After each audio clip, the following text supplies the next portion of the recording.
ಇದೇ ವಿಷಯದ ಬಗ್ಗೆ ಇವತ್ತು ಮಾತಾಡ್ತೀವಿ. ಹಲವು ಜನ ಗಣ್ಯರು ನಮ್ಮ ಜೊತೆಗಿರ್ತಾರೆ. ನನ್ನ ಕೊಲೀಗ್ ಪ್ರಶಾಂತ್ ನಾಥ್ ಇದ್ದಾರೆ. ಪ್ರಶಾಂತ್, ಕಾರ್ಯಕ್ರಮಕ್ಕೆ ಸ್ವಾಗತ. ವಿಂಗ್ ಕಮಾಂಡರ್ ರಾಜೀವ್ ಅವರು ನಮ್ಮ ಜೊತೆಗೆ ಸ್ಟುಡಿಯೋದಲ್ಲಿ ಜಾಯ್ನ್ ಆಗಿದ್ದಾರೆ. ಕಾರ್ಯಕ್ರಮಕ್ಕೆ ಸ್ವಾಗತ ಸರ್. ರವಿ ಜೋಶಿ, ನಿವೃತ್ತ ಜಂಟಿ ಕಾರ್ಯದರ್ಶಿ ರಾ, ಮೈಸೂರಿನಿಂದ ನಮ್ಮ ಜೊತೆಗೆ ನೇರ ಸಂಪರ್ಕದಲ್ಲಿದ್ದಾರೆ. ರವಿ ಜೋಶಿ ಸರ್ ನಮಸ್ಕಾರ. ಸಂಜೀವ್ ಕುಮಾರ್, ಅಂತಾರಾಷ್ಟ್ರೀಯ ವಿಶ್ಲೇಷಕರು, ದೆಹಲಿಯಿಂದ ನಮ್ಮ ಜೊತೆಗಿದ್ದಾರೆ. ಸಂಜೀವ್ ಕುಮಾರ್ ಅವರನ್ನೇ ಮೊದಲನೇ ಪ್ರಶ್ನೆ ಕೇಳ್ತಾ ಇದ್ದೀನಿ. ಸಂಜೀವ್ ಕುಮಾರ್ ಸರ್, ಸುಮ್ಮನೆ 2-3 ಫ್ಲೈಟ್ ಹಾರಾಡದ್ದು, ಅದಕ್ಕೆ ಸೆಕ್ಯೂರಿಟಿಗೆ ಇವರು ಪಾಕಿಸ್ತಾನದವ್ರು ಇಷ್ಟು ಕಷ್ಟದಲ್ಲಿ ಸಹಾಯ ಮಾಡಿದ್ದು, ಹೋಟೆಲ್ ಚಾರ್ಜು, ಇದು ಯಾವುದರ ಅವಶ್ಯಕತೆಯೂ ಇರಲಿಲ್ಲ ಅನ್ಸುತ್ತೆ ನನಗೆ. ಅವ್ರ ಕಡೆಯಿಂದ 10 ಕಂಡೀಷನ್, ಇವ್ರ ಕಡೆಯಿಂದ 15 ಕಂಡೀಷನ್ಗಳನ್ನು ನೋಡಿಬಿಟ್ರೆ ಇದು ಆಗೋ ಮಾತಲ್ಲ ಹೋಗೋ ಮಾತಲ್ಲ ಅಂತ ಯಾರಿಗಾರು ಅರ್ಥ ಆಗ್ತಿತ್ತು ಸರ್. ಅದು ನೀವು ಹೇಳೋದು ಕರೆಕ್ಟ್. ಇಷ್ಟೆಲ್ಲ ಖರ್ಚು ಮಾಡಿ ಎಲ್ಲ ಮ್ಯಾನ್ ಪವರು ರಿಸೋರ್ಸ್ ಎಲ್ಲ ಖರ್ಚು ಮಾಡಿದ್ದು, ಅದು ಇಷ್ಟು ಕಷ್ಟ ಕಾಲದಲ್ಲಿ ಪಾಕಿಸ್ತಾನ ಖರ್ಚು ಮಾಡೋದು, ಅದು ಅವ್ರ ಎಕಾನಮಿ ಇಷ್ಟು ಕೊಲ್ಯಾಪ್ಸ್ ಆಗಿದ್ದಾಗ. ಈಗ ನೋಡ್ರಿ, ಈಗೇನೋ ಅಂತಾರಲ್ಲ, ಒಂದು ಉರ್ದುನಲ್ಲಿ ಒಂದು ಶಾಯರಿ ಇದೆ, ಮೇರೆ ಜನಾಜೆ ಪೆ ಸಾರಾ ಗಾಂವ್ ನಿಕ್ಲಾ ಪರ್ ವೋ ನ ನಿಕ್ಲಿ ಜಿಸ್ಕೆ ಲಿಯೆ ಮೇರಾ ಜನಾಜಾ ನಿಕ್ಲಾ. ಎಲ್ರೂ ಬಂದ್ರು, ಇಸ್ರೇಲೇ ಬರ್ಲಿಲ್ಲ. ಹೌದು. ಈ ಒಂದು ಕತೆ ಯಾಕಪ್ಪ ಅಂತಂದ್ರೆ, ಸ್ಟೇಕ್ಸ್ ಎಲ್ಲಿಗೆ ಬಂತು? ನಂಬರ್ 1, ಇಸ್ರೇಲ್ ಯುದ್ಧ ಶುರು ಮಾಡಿದ್ರು. ಕಾನ್ಫ್ಲಿಕ್ಟ್ ಇರೋದು ಇಸ್ರೇಲ್ಗೆ, ಇರಾನ್ಗೆ. ಹೌದು. ಅಮೇರಿಕಾ ತಾವೊಂದು ಓಕೆ ಹೆಜಮಾನಿಕ್ ಪವರ್, ಅದು ಒಪ್ಕೊಳ್ಳೋಣ, ನಾವೇನು ಕನ್ನಡದಲ್ಲಿ ದೊಡ್ಡ ಅಣ್ಣ ಅಂತೀವಿ, ಅದನ್ನೇ ಅದು ಎಸ್ಟಾಬ್ಲಿಷ್ ಮಾಡಕ್ ಅದು ಅವ್ರದ್ದು ಒಂಥರ ಇದು ಇನ್ನೋವೇಟಬಿಲಿಟಿ ಅವರಿಗೆ. ಜಾನ್ ಮೀರ್ಜಾನರ್ ಹೇಳ್ತಾರೆ, great power, tragedy of great power politics ಅಂತಂದು. ಆ ಗ್ರೇಟ್ ಪವರ್ ಟ್ರಾಜಿಡಿ ಏನಪ್ಪಾ ಅಂದ್ರೆ, ಅವ್ರ ಪವರ್ ಅಲ್ಲಿ ಇರ್ಬೇಕಂದ್ರೆ ಈ ರೀತಿಯಾದ ಒಂದು ಇಂಟರ್ವೆನ್ಷನ್ ಮಾಡಿ ನಾವ್ ಇದೀವಿ ಅಂತ ಒಂದು ಪ್ರೆಸೆನ್ಸ್ ಫೀಲ್ ಮಾಡಿಸ್ತಾ ಇರ್ಬೇಕು. ಅದರಲ್ಲೂ ಟ್ರಂಪ್ ಅದೇನೋ ಇದು fear of being left out ಅದೊಂದು ಇರುತ್ತಲ್ಲ, ಅದು ಫೋಮೋ, ಮಿಸ್ಸಿಂಗ್ ಔಟ್, ಅದು ಅವ್ರಿಗೆ ಜಾಸ್ತಿನೇ ಇದೆ.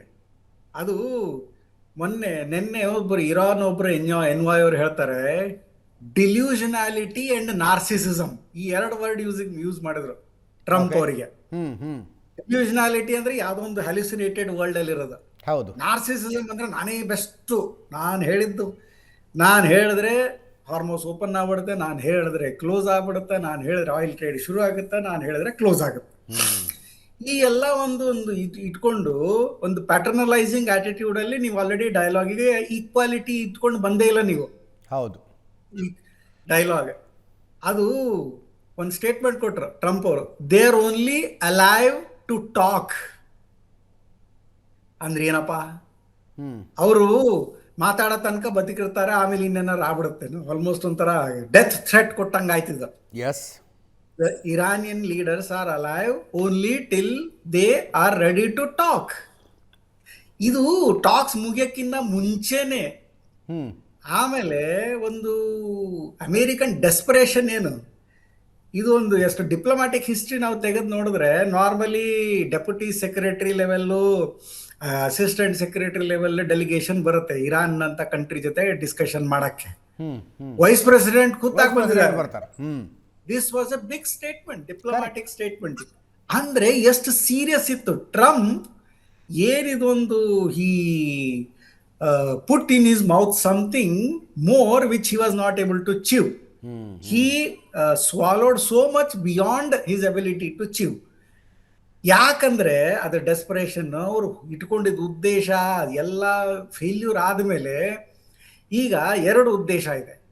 ನಂಬರ್ 1 ಏನಪ್ಪಾ ಅಂತಂದ್ರೆ, ಏನು ಮಿಡ್ ಟರ್ಮ್ ಪೋಲ್ಸ್ ಬಂದಾಗ ಏನು ಫ್ಯೂಚರ್ ಆಗುತ್ತೆ ಅಮೇರಿಕನ್ ಇದು ಪಾಲಿಟಿಕ್ಸ್ ನಲ್ಲಿ. ನಂಬರ್ 1 ಅದು ಟ್ರಂಪ್ ಫ್ಯೂಚರು. ಅಫ್ಕೋರ್ಸ್ ಇದಾದ್ಮೇಲೆ ಥ್ಯಾಂಕ್ಸ್ ಟು ಅಮೇರಿಕನ್ ಕಾನ್ಸ್ಟಿಟ್ಯೂಷನ್ ಇವ್ರ ರೀಎಲೆಕ್ಷನ್ ಅಂತೂ ಆಗಲ್ಲ, ಆಯ್ತಾ. ಸೊ ಆದ್ರೂ ಕೂಡ ಇವರ ಲೆಗಸಿ ಏನೊಂದು ಡಾರ್ಕ್ ಹಿಸ್ಟ್ರಿ ಅಂತ ಬರೆದಿಟ್ಟು ಹೋಗಬಾರ್ದು. I have to get a victory. But ಆ ವಿಕ್ಟ್ರಿ ಇವ್ರು ಅನ್ಕೊಂಡ ಸಾಧ್ಯ ಆಗ್ಲಿಲ್ಲ. ಅದಕ್ಕಾಗಿ ಇಷ್ಟೆಲ್ಲ ಖರ್ಚು ಮಾಡಿ, ಈಗ ನೋಡ್ರಿ, ಒಂದು ಸ್ಟೇಟ್ಮೆಂಟ್ ಕೊಡಕ್ಕೆ, ಒಂದು ಮಿನಿ ಏರ್ಫೋರ್ಸ್ ಅನ್ನೇ ಒಬ್ಬ ಏರ್ಫೋರ್ಸ್ ಪೈಲಟ್ ಅನ್ನು ಉಳಿಸ್ಕೊಳ್ಳಕ್ಕೆ ಆ ಇತಿಹಾಸದಲ್ಲೇ ಮಾಡದಷ್ಟಲಾರದ ದೊಡ್ಡ ಒಂದು ಆಪರೇಷನ್ ಮಾಡಿದ್ರು. ಇವೆಲ್ಲ ಸಿಗ್ನಿಫಿಕೇಶನ್ಸ್.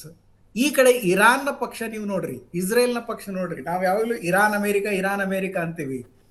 ಇದು ಯಾವ ರೀತಿ ನೆತನ್ಯಾಹು ಅವರ ಒಂದು ಪರಿಸ್ಥಿತಿ ಏನಪ್ಪಾ ಅಂತಂದ್ರೆ, there is a arrest warrant against him in the International Criminal Court for genocide. Number one. ಎರಡನೇದು ಇಂಟರ್ನಲ್ಲಿ ಅವ್ರ ಕರಪ್ಷನ್ ಚಾರ್ಜಸ್. ಅವರು ತಮ್ಮ ಒಂದು ಪಾಲಿಟಿಕ್ಸ್ ಉಳಿಸ್ಕೊಳಕ್ ಅವ್ರು ಪ್ರಯತ್ನ ಮಾಡ್ತಿದ್ರೆ ಡೊನಾಲ್ಡ್ ಟ್ರಂಪ್ ಅವರು ಅದು ಇಂಟರ್ವ್ಯೂನ್ ಮಾಡಲಿಲ್ಲ ಅಂದ್ರೆ ಪರಿಸ್ಥಿತಿ ಬೇರೆ ಇತ್ತು. ಒಂದ್ಸಲ ಇಂಟರ್ವ್ಯೂನ್ ಮಾಡಿದ ಮೇಲೆ ಆಲ್ರೆಡಿ ಇವರು ನಾನು ಎಕ್ಸ್ಟ್ರಾ ಒಂದಿನ ಡೈಲಾಗ್ ಮಾಡ್ತೀವಿ ಅನ್ನೋ ಅವ್ರ ಡೆಲಿಗೇಷನ್ ಹೇಳಿದ್ರು. ಇರಾನ್ನವರು ವೆರಿ ಕ್ಲಿಯರ್, ನಾವು ಒಂದಿನಕ್ಕಿಂತ ಜಾಸ್ತಿ ಮಾತಾಡಲ್ಲ. ಈಗ ಅಂದ್ರೆ ಒಂದು ಹೆವಿ ಪೊಸಿಷನ್ ಅಲ್ಲಿ ಯಾರಿದಾರಪ್ಪ? ಇರಾನ್. ಇದು ಅಮೆರಿಕಾಗೆ ಆಗಿರೋ ಡಿಕ್ಟೇಟಿಂಗ್ ಟರ್ಮ್ಸ್. ಎಸ್, ಎಲ್ಲ ರೆಡಿ, ಓಕೆ, ಒಪ್ಕೋತೀನಿ, ನ್ಯೂಕ್ಲಿಯರ್ ಪ್ರೋಗ್ರಾಮ್ ನಾವು ನಿಲ್ಸಲ್ಲ. ಸ್ಟೇಟ್ ಆಫ್ ಹಾರ್ಮೋಸ್ ಎಂತ ವಿಪರ್ಯಾಸ ನೋಡ್ರಿ. ಅದು ಯಾವತ್ತೂ ಇರಾನ್ನ ಸಾವರಿನ್ ಕಂಟ್ರೋಲ್ ಅಲ್ಲಿ ಇರ್ಲಿಲ್ಲ. ಫೆಬ್ರವರಿ 28 ತನಕ ಇಲ್ಲದೆ ಇದ್ದಿದ್ದು ಇನ್ನು ಮುಂದೆ ಕಂಟಿನ್ಯೂ ಆಗ್ಬೇಕು ಅಂತಾರ ಅವ್ರು. ಅಲ್ಲ, ಅವರು ಅಮೆರಿಕಾದವ್ರು ಹೋಗಿ ಯುದ್ಧ ಮಾಡಿ ಅವ್ರಿಗೆ ಇರ್ಲಾರ್ದನ್ ಕೊಟ್ಟು ಬಂದಿದ್ದಾರೆ. This is a victory for Iran. State of Hormuz ಅನ್ನ ಸಾವರಿನ್ಟಿ ಮೊದಲು ಇರಾನ್ ಕ್ಲೇಮ್ ಮಾಡ್ತಿರ್ಲಿಲ್ಲ. ಈಗೇನು ಸ್ಟೇಟ್ ಆಫ್ ಹಾರ್ಮೋಸ್ ಅನ್ನ ಪ್ರಾಬ್ಲಮೆಟೈಸ್ ಮಾಡಿದ್ದಾರೆ, ಈಗ ಟೋಲ್ ಹಾಕ್ತಿವಿ ಅಂತಿದ್ದಾರೆ.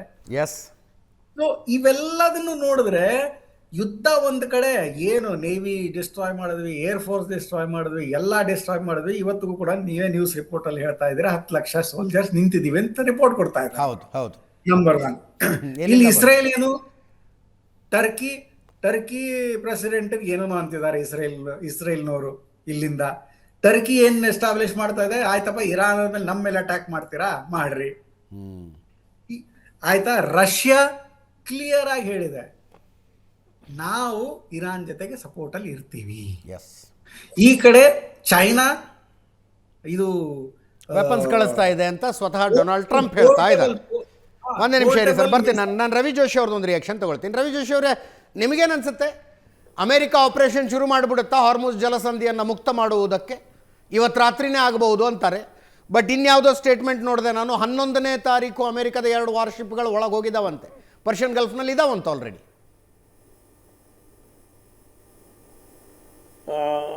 ನಿಮ್ಮ second point, that has been rejected by Iran. ಅದು Iran has rejected that claim. Okay, we are not sure about that. So ಈಗ ನೋಡಿ, ನಿಮ್ಮ ಪ್ರಶ್ನೆಗೆ ಉತ್ತರ ಕೊಡೋದು ಭಾಳ ಕಷ್ಟ. ಯಾಕೆಂದರೆ we are dealing with a psychotic character. ನಿನ್ನೆ ನ್ಯೂಯಾರ್ಕ್ ಟೈಮ್ಸ್ ಒಂದು ಆರ್ಟಿಕಲ್ ಬರೀತು that how the American state has become a psychotic state. A person who is completely imbalanced, mentally unstable, and a person who is completely unreliable and unpredictable is in control of the situation at the White House. And so with this, the entire institutional system of governance has collapsed. ಅಲ್ಲಿ ಈಗ ನೀವು ನೆಗೋಷಿಯೇಷನ್ಗೆ ಹೋದರೆ ಅದಕ್ಕೊಂದು protocol ಇದೆ, ಅದಕ್ಕೊಂದು procedure ಇದೆ. ನೀವು negotiation ಹೋಗಿ ಅಲ್ಲಿ 21 ತಾಸು ನೀವು ಕೂತ್ಕೊಂಡು ಮಾತನಾಡಿದರೆ, ಡೈರೆಕ್ಟ್ ಫೇಸ್ ಟು ಫೇಸ್ ಮಾತಾಡಿದರೆ, ಆಗಲೇ ಒಂದು ಕೆಮಿಸ್ಟ್ರಿ ಬಿಲ್ಡಪ್ ಆಗಿದೆ. ಅವ್ರು ಪ್ರೆಸಿಡೆಂಟ್ ಟ್ರಂಪ್ ಕೂಡ ಹೇಳಿದ್ದಾರೆ, most points are agreed, the talks were good, and so some kind of trust was built up. So ಇದಾದಮೇಲೆ ನೀವು ಇಮಿಡಿಯೇಟಾಗಿ ಒಂದೇ ಸೆಷನ್ನಲ್ಲಿ ಅಥವಾ ನೀವು ನಮಗೆ ರಿಸಲ್ಟ್ ಬೇಕು ಅನ್ನೋದು ಅಷ್ಟು ಸುಲಭವಲ್ಲ. Especially in a relationship which is fraught. For the last 50 years there has been tension. So ಇಂಥ ಸಂಬಂಧದಲ್ಲಿ ನೀವು ಒಂದೇ ಒಂದು ಮೀಟಿಂಗ್ ಮಾಡಿ 20 ತಾಸು ಮೀಟಿಂಗ್ ಮಾಡಿ ನಮಗೆ ಎಲ್ಲ ಸೊಲ್ಯೂಷನ್ಸಿಗೆ ಆನ್ಸರ್ ಬೇಕು ಅಂತ ಹೇಳಿದ್ರೆ ಅದು ಅಸಂಭವ. ಅಲ್ಲ, ಹಾಗಿದ್ರೆ ಇವತ್ತಿನ ಮಾತುಕತೆ ಸಫಲ ಆಗಿಲ್ಲ, ಇನ್ನೊಂದ್ಸಲ ಕೂತ್ಕೊಂಡು ಮಾತಾಡೋಣ ಅನ್ನುವಲ್ಲಿಗೆ ಮುಗಿಬೇಕಾಗಿತ್ತು ಸರ್. ಅದು ಮಾತುಕತೆ ಮುರಿದು ಬಿತ್ತು ಅಂತ JD ವ್ಯಾನ್ಸ್ ಅನೌನ್ಸ್ ಮಾಡಿ ವಾಪಸ್ ಫ್ಲೈಟ್ ಹತ್ತೋ ಲೆವೆಲ್ಗೆ ಆಗಬಾರ್ದಾಗಿತ್ತ ಅಂತ. ಅದು ಇಲ್ಲ, JD ವ್ಯಾನ್ಸ್ ವಾಪಸ್ ಹೋದರೂ ಕೂಡ ಆ್ಯಕ್ಚುಲಿ ನೀವು ಹೇಳಿದ ಪ್ರಕಾರ ಕೆಲವರು ಸ್ಟಾಫನ್ನು ಅವರಲ್ಲಿ ಬಿಟ್ಟು ಹೋಗಬೇಕಾಗಿತ್ತು. Some junior staff he should have left. He should have I'm sure he brought people from State Department, from the CIA, from the Defense Department. ಅವ್ರನ್ನ ಅಲ್ಲಿ ಬಿಟ್ಟು ಹೋಗಬೇಕಾಗಿತ್ತು. Anyway, now the question is, I don't think the peace talks have collapsed. ಇನ್ನು piece ಟಾಕ್ಸಿಗೆ chance ಇದೆ. Piece tax ಆಗುತ್ತೆ. ಅದು ಈಜಿಪ್ಟ್ನವ್ರು ಮಾಡ್ತಾರೋ, ಟರ್ಕಿಯವ್ರು ಮಾಡ್ತಾರೋ, ಯಾರು ಮಾಡ್ತಾರೋ ಹೇಳೋಕ್ಕೆ ಕಷ್ಟ. ಬಟ್ ಅದು ಪಾಕಿಸ್ತಾನವರೇ ಮತ್ತೆ ಇದನ್ನು ಪ್ರಪೋಸ್ ಮಾಡ್ಬೋದು. So it is very difficult. Actually now, immediately after failure of talks, you don't declare war. That is absurd. You don't naval blockade ಅಂದರೆ it is another act of war. ಮೊದಲು ನೀವು ಅದು state of Hormuz should be passage of free way ಅಂತ ನೀವು ಅದಕ್ಕೆ ಪ್ರಯತ್ನ ಮಾಡಿದ್ರಿ. ಅದಕ್ಕೋಸ್ಕರ ನೀವು ಐ ವಿಲ್ ಬಾಂಬ್ ಇರಾನ್ ಅಂತ ಮಾಡಿದ್ರಿ.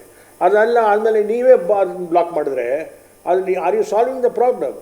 You are adding to the problem. There are 600 ships waiting to get out of the Strait of Hormuz. ಅದನ್ನು ನೀವು ಹೇಗೆ ಹೊರಗೆ ತರ್ತೀರಿ? ಅದು ಹೊರಗೆ ಬರಲಿಲ್ಲ ಅಂದರೆ ಇನ್ನು 2-3 ದಿವಸದಲ್ಲಿ oil price will shoot up to $125, $150. So ಅವಾಗ ಏನು ಮಾಡ್ತೀರಿ ಅವಾಗ? So president Trump is actually known for flip flop. ಇವತ್ತೊಂದು ಮಾತಾಡ್ತಾರೆ, ನಾಳೆ ಇನ್ನೊಂದು ಮಾತಾಡ್ತಾರೆ. ಇವತ್ತು ನಾನು ಯುದ್ಧ ಮಾಡ್ತೀನಿ, ಅದು ಪೂರ್ತಿ ಸಿವಿಲೈಸೇಷನ್ ನಾನು ನಾಶ ಮಾಡ್ತೀನಿ ಅಂತ ಹೇಳ್ತಾರೆ. ಆಮೇಲೆ ಅದಕ್ಕೊಂದು ಎಕ್ಸ್ಟೆಂಡ್ ಮಾಡ್ತಾರೆ ಡೆಡ್ಲೈನು. ಸೊ ಇವರ ಮಾತು ತೊಗೊಂಡು ನಾವು ಏನೂ ಪಾಲಿಸಿ ಅನಾಲಿಸಿಸ್ ಮಾಡೋದು ಕಷ್ಟ. But I am still hopeful that the matter will be solve peacefully. Yes, Venkamanda Raju sir, ಏನಾಗಬಹುದು? ಅವ್ರು ಹೇಳಿದ್ರು ಒಬ್ಬ ಲುನಾಟಿಕ್ ಪರ್ಸನಾಲಿಟಿ ಇದನ್ನೆಲ್ಲವೂ ಹ್ಯಾಂಡಲ್ ಮಾಡ್ತಾ ಇರೋದ್ರಿಂದ ಏನಾಗ್ಬೋದು ಅಂತ ಹೇಳೋದು ಕಷ್ಟ. ಸ್ಟ್ರೇಟ್ ಆಫ್ ಹಾರ್ಮುಜನ್ನು ಅದರ ಪಾಡಿಗೆ ಅದನ್ನು ಬಿಟ್ಟು ಬಿಟ್ಟರೆ ಇರಾನ್ನವರು ಅಲ್ಲಿ ಟೋಲ್ ಹಾಕ್ಕೊಂಡು ಕೂತ್ಕೋತಾರೆ. ಅದು ಅಮೇರಿಕದ ಮರ್ಯಾದೆ ಮಣ್ಣು ಪಾಲಾದಂಗೆ, ಸಮುದ್ರ ಪಾಲಾದಂಗೆ. ಅದು ನೋಡಿ, ನಾವು ನೋಡಬೇಕಾಗಿರೋದು ಈ ಒಂದು 34 ದಿನದಲ್ಲಿ ಮಾಡಿಲ್ಲದೆ ಇರೋದು ಏನು ಮಾಡೋಕ್ಕಾಗತ್ತೆ. ನೋಡಿ, ನ್ಯಾಟೋ ಮತ್ತು western philosophy of war is air centric. ಅಂದರೆ ಏರ್ ಫೋರ್ಸ್ ಪವರ್ನ ಉಪಯೋಗಿಸಿ ಶಾಕ್ ಆ್ಯಂಡ್ ಆವ್ ಎಫೆಕ್ಟ್ ಮಾಡಿ ಅವರು ಗ್ರೌಂಡ್ ಟ್ರೂಪ್ಸ್ನ ಹೆಚ್ಚಾಗಿ ತರಲ್ಲ. ಹೌದು, ಶಾಕ್ ಆ್ಯಂಡ್ ಆವ್ ಮಾಡಿ ಫಸ್ಟು ಕೊಲ್ಯಾಪ್ಸ್ ಮಾಡ್ತಾರೆ ರೆಜಿಮ್ನ ಅಥವಾ ಗ್ರೌಂಡ್ ಫೋರ್ಸನ್ನ, then they deploy the ground forces. ಇಲ್ಲಿ ಆ ಫೇಸ್ 1 ಅವರು ತಪ್ಪಿದ್ದಾರೆ ಅಂದರೆ ಅವ್ರು ಅಂದ್ಕೊಂಡಿದ್ದ ಒಂದು ಫಲಿತಾಂಶ ಅವ್ರಿಗೆ ಸಿಕ್ಕಿಲ್ಲ. ಸೊ ಹಾಗಾಗಿ ನೆಕ್ಸ್ಟ್ ಏನು ತರ್ತಾರೆ? ಏನಾದರೂ ಬದಲಾವಣೆ ತರ್ತಾರಾ? ನೌಕಾಪಡೆನ ಒಳಗೆ ತರಲಿಕ್ಕೆ ಆಗಲ್ಲ. ಯಾಕೆ ಅಂದರೆ ಇರಾನ್ ಹತ್ರ 800ರಿಂದ 1000 ಕಿಲೋಮೀಟರ್ ರೇಂಜಿನ ಆ್ಯಂಟಿ ಶಿಪ್ ಮಿಸೈಲ್ಸ್ ಇದೆ. ಎರಡನೇ ಆಪ್ಷನ್ನು ನಿಮ್ಮ ಇಂಟ್ರೊಡಕ್ಷನಲ್ಲಿ ಹೇಳಿದ್ರಿ, ಏನೋ ಕರ್ಗ್ ಐಲ್ಯಾಂಡ್ ಅಲ್ಲಿ ತನಕ ತಂದಿದ್ದೇನೆ, ವಾಪಸ್ ಹೋದ್ರಲ್ಲ. ಈಗ 1000 ಕಿಲೋಮೀಟರ್ ದೂರ ಇದ್ದಾರೆ. ಒಂದು US Ford is in Cyprus undergoing repairs. ಮತ್ತು ಇನ್ನೂ ಒಂದೇನು, ಕರ್ಗ್ ಐಲ್ಯಾಂಡ್ ವಶ ತೊಗೊತಾರೆ ಅಂತ ಇನ್ನೊಂದು ಸುದ್ದಿ ಇದೆ. ಕರ್ಗ್ ಐಲ್ಯಾಂಡ್ ವಶ ತೊಗೊಳ್ಳೋದೇನೋ ತೊಗೋಬೋದು, ಅಲ್ಲಿ ಅದನ್ನು ಸಸ್ಟೈನ್ ಹೇಗೆ ಮಾಡ್ತೀರಾ? ಯಾಕೆಂದರೆ it is just about A few kilometre short of the main land. ಹೌದು. ಸೊ ನೀವು ಸ್ಟ್ರೈಟ್ಸ್ ಆಫ್ ಹಾರ್ಮೋಸ್ನ ನ್ಯಾವಿಗೇಷನ್ ಫ್ರೀ ಮಾಡಬೇಕು ಅಂದರೆ ನೀವು ಕರ್ಗ್ ಐಲ್ಯಾಂಡ್ ತೊಗೊಂಡು ಉಪಯೋಗ ಇಲ್ಲ. ಮೇನ್ ಲ್ಯಾಂಡ್ ಇರಾನ್ ಏನು ಬಾರ್ಡರ್ ಆಗಿದೆ ಅಲ್ಲೊಂದು 50-60 ಕಿಲೋಮೀಟರ್ ಒಳಗೆ ಹೋಗ್ಬೇಕು ನೀವು. ಆ ಧೈರ್ಯ ಇದೆಯಾ US-ಗೆ? ಅಷ್ಟು ಬಾಡಿ ಬ್ಯಾಗ್ಸ್ ತಗೊಳ್ಳೋ ಧೈರ್ಯ ಇದೆಯಾ? ಲಕ್ಷ ಸೈನಿಕರು ತಯಾರಾಗಿ ಕೂತ್ಕೊಂಡಿದ್ದೀವಿ, ಬಂದರು ಬನ್ನಿ ಅಂತ. ಅಲ್ಲಿ 50-60 ಕಿಲೋಮೀಟರ್ ಏನು ಡ್ರೋನ್ ಒಂದು ಕ್ಷಮತೆ ಇದೆ, ಅಲ್ಲಿವರೆಗೂ ಒಳಗೋಗ್ಬೇಕು ಇವರು. 100 ಕಿಲೋಮೀಟರ್ ಹೋಗಾಗ್ಬೋದು. ಆ ಥರ ಹೋಗಬೇಕು ಅಂದರೆ ಸಿಕ್ಕಾಬಟ್ಟೆ ಯುದ್ಧ ಆಗುತ್ತೆ, ಗ್ರೌಂಡ್ ವಾರ್ ಆಗುತ್ತೆ. ಅದಕ್ಕೆ ಡೊನಾಲ್ಡ್ ಟ್ರಂಪ್ ಅವ್ರು ತಯಾರಿಲ್ಲ ನನ್ನ ಪ್ರಕಾರ. ಯಾಕೆಂದರೆ ನವಂಬರಲ್ಲಿ ಅವ್ರು ಮಿಡ್ ಟರ್ಮ್ ಎಲೆಕ್ಷನ್ಸ್ ಇದೆ, ಆಗಲೇ ಸೋಲ್ತಾರೆ ಅನ್ನೋ ಒಂದು ಸುದ್ದಿ ಇದೆ ಒಪಿನಿಯನ್ ಪೋಲ್ಸ್ ಪ್ರಕಾರ. ಮತ್ತು ಇನ್ನೇನು ಮಾಡ್ಬೋದು? ಮಿಲಿಟ್ರಿ ಸೈಡ್ ನೋಡಿದ್ರೆ ಅವ್ರಿಗೆ ಇನ್ನೇನು ಮಾಡೋ ಒಂದು ಇದೇ ಇಲ್ಲ, ಆಪ್ಷನ್ನೇ ಇಲ್ಲ. ಸೊ ಇನ್ನೂ ಒಂದು ಏನು ಅಂದರೆ ಬರೀ ಏರ್ ಪವರ್ ಉಪಯೋಗಿಸಿ ಹೊಡಿತಾ ಇರ್ಬೋದು, ನಾವು ಯುದ್ಧ ಗೆದ್ವಿ ಅಂತ ಮೀಡಿಯಾ ವಿಕ್ಟ್ರಿನ ಅದರಿಂದ ಹಾರ್ಮೋಸ್ ಕ್ಲಿಯರ್ ಆಗಲ್ಲ. ಸೊ ಇನ್ನೂ ಒಂದು, ಇದು ಬ್ಲಾಕ್ ಮಾಡೋದ್ರಿಂದ ಏನಾಗುತ್ತೆ? ಅವ್ರು ಹೇಳಿರೋದೇನು, ಇರಾನ್ ಪೋರ್ಟಿಂದ ನಾನು ಏನೇ ಒಂದು ಟ್ರೇಡನ್ನು ಬಂದರೆ ಅದನ್ನು ತಡಿತೀನಿ.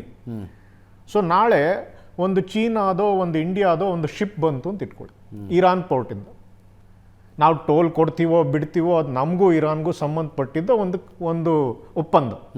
ಹೊರಗೆ ಬಂದ್ವಿ. ಈಗ American ships will they stop us? Will they mount a heli this one on that, attack on that? ಹಾಗೆ ಮಾಡಿದ್ರೆ it is an act of war against India or China or the registered country of the ship. So ಇದು economic war, ಮತ್ತು it can boomerang into a total mess. ಇದುವರೆಗೂ ಏನು ನೋಡ್ತಿದ್ದೀವಿ ನಾವು, ಇದು trailer ಕಂಡಂಗೆ ಕಾಡುತ್ತೆ 34 ದಿನದ್ದು. ಸೊ ಟ್ರಂಪ್ ಅವ್ರಿಗೆ ಏನೂ ಆಪ್ಷನ್ ಇಲ್ಲ but to save his face.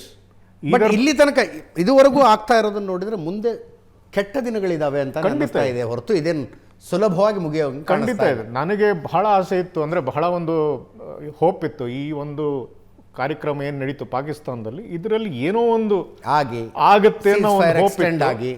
But ಅದರಲ್ಲಿ ತಪ್ಪೇನಾಯಿತು ಅಂದರೆ ನನ್ನ ಪ್ರಕಾರ, I mean these are all opinions, J D ವ್ಯಾನ್ಸ್ಗೆ ಪವರ್ ಕೊಟ್ಟಿರಲಿಲ್ಲ. ಅವ್ರ ಜೊತೆ ಇಬ್ಬರನ್ನ ಕಳಿಸಿದ್ರು who are Jews, Kushner and Witkoff. Okay, both are Jews. Oh, They were Trump sent, ಒಳ್ಳೆಯ yes, both are ಯಹೂದಿನಾ? Jews. Okay, Both okay. are Jews. They were sent along with him. And ನೀವು ಯಾವುದೇ ಒಂದು meeting ಹೋಗ್ಬೇಕಾರೆ, even in corporate life or in our day to day life, ನೆಗೋಷಿಯೇಟರ್ಗೆ ಒಂದು ಅಧಿಕಾರ ಇರ್ಬೋದು. ನೆಗೋಷಿಯೇಟರ್ಗೆ ಒಂದು ಬ್ರಾಡ್ ಔಟ್ಲುಕ್ ಕೊಡ್ತೀವಿ. ನೋಡಪ್ಪ, ಇದು ನಿನಗೆ ಒಂದು ಫ್ರೇಮ್ ವರ್ಕು, ಈ ಫ್ರೇಮ್ ವರ್ಕಲ್ಲಿ ನೀನು ಮುಗಿಸ್ಲಿಕ್ಕಾದ್ರೆ ಮುಗಿಸ್ಕೊಂಬ ಅಂತ. ಜೆ ಡಿ ವ್ಯಾನ್ಸ್ ಅವ್ರು ಏನು ಹೇಳಿದ್ರು, ನಾನು 21 ಗಂಟೆ ಕಾಲ ಮಾತಾಡಿದಾಗ ಟ್ರಂಪ್ ಅವ್ರ ಜೊತೆ 12 ಸಲ ಮಾತಾಡಿದೆ, ನೆತನ್ಯಾಹು ಅಥವಾ ಇಸ್ರೇಲ್ ಅವ್ರ ಜೊತೆ 1 ಸಲ ಮಾತಾಡಿದೆ ಅಂತ. ಹಾಗಾದ್ರೆ ನೀನ್ ಯಾಕೆ ಹೋಗಿದ್ದೆ? ನಿನ್ನ ಹತ್ರ ಏನು ಪವರೇ ಇಲ್ಲ. ಹಾಗಾದ್ರೆ ನಿರ್ಧಾರ ತೆಗೆದುಕೊಳ್ಳುವ ಸ್ಕೋಪ್ ಬಹಳ ಕಡಿಮೆ ಇತ್ತು. ಕೊನೆಗೆ ಒಂದ್ಸಲಿ ಮಾತಾಡೋದು ಅದು ಬೇರೆ ವಿಷಯ. 12 ಸಲ ಗಂಟೆಗೆ ಒಂದ್ಸಲಿ ಮಾತಾಡಿದ್ದಾರೆ ಅಂದ್ರೆ then he has no power. Exactly, yes. ಜೊತೆಗೆ ಲಾಸ್ಟ್ ಪಾಯಿಂಟ್, US ಟ್ರಂಪ್ ಅವ್ರು ಹೇಳಿದ್ದೇನು, ಇರಾನ್ ನ್ಯೂಕ್ಲಿಯರ್ ವೆಪನ್ಸ್ ಇಟ್ಕೋಬಾರ್ದು. ಅಲ್ಲಿ ಬಂದಿರೋ ಷರತ್ತೇನು ಕೊನೆಗೆ ಜೆ ಡಿ ವ್ಯಾನ್ಸ್ದು, 0 ಎನ್ರಿಚ್ಮೆಂಟ್. ಹೌದು, ಅಂದರೆ you have shifted the goal post total. So it's like God ಫಾದರಲ್ಲಿ ಹೇಳ್ತಾರಲ್ಲ, it's an offer that he cannot refuse ಅಂತ. ಆ ಥರ ಒಂದು ಆಫರ್ ಕೊಟ್ಟಂಗಿದೆ. Iran will not bend.